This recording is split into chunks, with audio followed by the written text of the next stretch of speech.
Termoidraulica Susin. Se compri una caldaia, in omaggio il condizionatore. Termoidraulica Susin a 0 branco. Prevale il sole sulle nostre regioni, salvo sul Friuli Venezia Giulia, dove è atteso un peggioramento del tempo. Vediamo il dettaglio. Sul Veneto ampio soleggiamento, qualche addensamento sui settori di nord-est e anche sulle alte pianure nord-orientali e locali nebbie o foschie sulle pianure centrali, al mattino poi in rapido dissolvimento. Diamo uno sguardo alle temperature, le massime risultano essere in lieve aumento e saranno comprese tra i 17 e i 24 gradi, minime anche queste in lieve aumento tra i 12 e i 15 gradi circa. Andiamo ora a vedere la situazione del Friuli Venezia Giulia.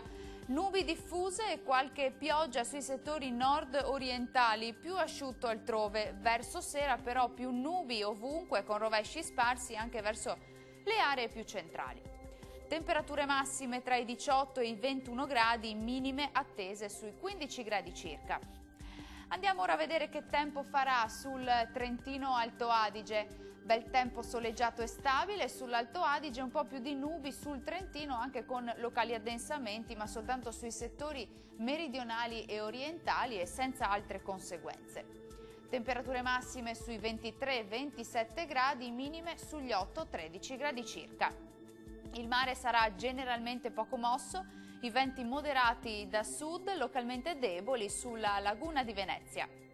Dal meteo di Antena 3 per ora è tutto, arrivederci.